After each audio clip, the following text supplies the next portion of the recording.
paar sõna nüüd sellest äpist. Kuna tegu on Rogaini äpiga, siis üks sõna ka Rogainist, kes nagu ei tea. Rogain on siis selline orienteerumise formaat,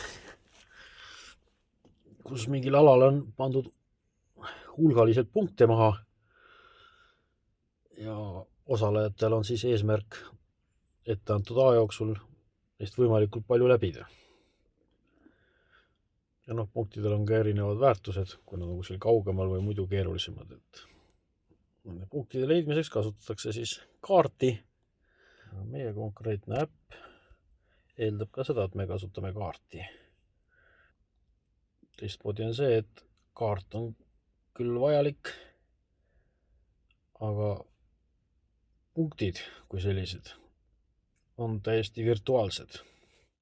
Vaatan nüüd, mismoodi see äpp töötab ja mismoodi teda kasutada. See on siin näidisäpp mul enda maja juures siin. Teeme üks väikse ringi. Teeme äppi lahti. Nii, siin on infoleht. Siin on kaardi osa. No vot. Siin ma siin nüüd olen. Praegu iseenesest seisan selles sinises punktis, mis on nagu stardipunkt. Ja nüüd, kui siis kaart on kõik olemas ja asjad, siis me alustame siit seda asja. Alustame, mis ei ole muud, kui paneme seda alustamängu. Kui ma oleksin siit stardist nüüd natukene eemal, siis peale seda alustamängu ta näitaks mulle,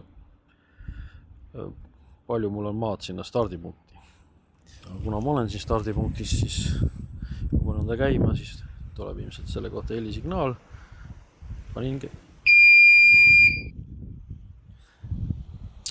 Ja nüüd läks aeg käima. Ma vaatan, et mul on 119 minutit. On nüüd nagu aega. Ja ma teen siin väikse ringi, et võtame siit selle punkti number 29, lähme 28, 45, 34 ja siit tagasi 21 ja majad tagasi.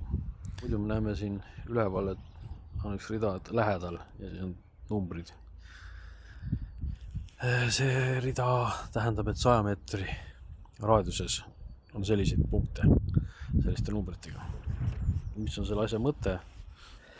Orienteerute ja olete õiges kohas ja ei kuule telefoni fikseerivat piiksu, siis tasub kontrollida, kas te olete õige koha lähedal.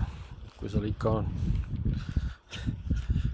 ei ole lähedal 100 punkti, siis ilmselt olete kuskil võib-olla vähe vales kohas.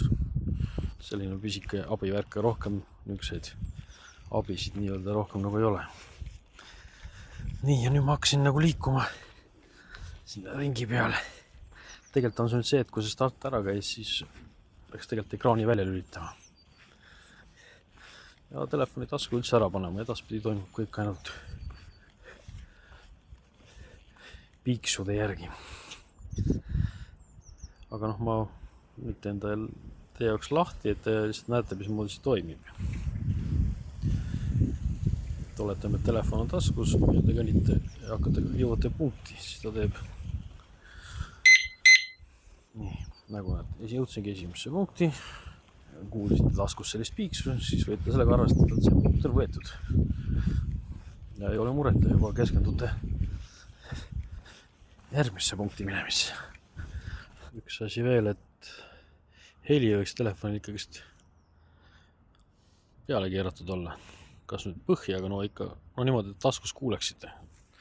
Sest teie jaoks ongi olulised just need erinevad piiksud.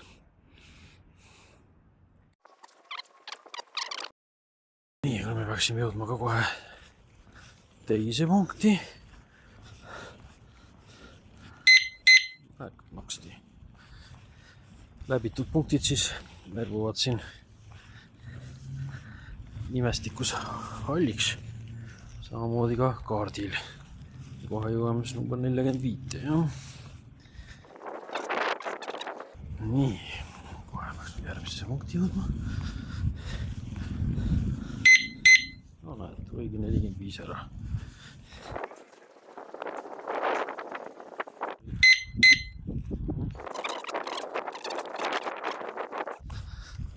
Päriselt jõuame siis kohe ka finissimanu. Vaatame siis finissi puhul tuleb natuke teine helin, siuke pikk vilin. Finishheli tuleb siis, kui te läbite finissipunkti loomulikult või kui te ei jõua näiteks õigesse aega ja lihtsalt aeg saab otsa, siis ka finishheli lõpetab mängu nii-öelda. Ja muidugi siis on skoor kahjuks 0, kui te ei jõua õigel ajal tagasi. Nii tulebki kohe finissimist.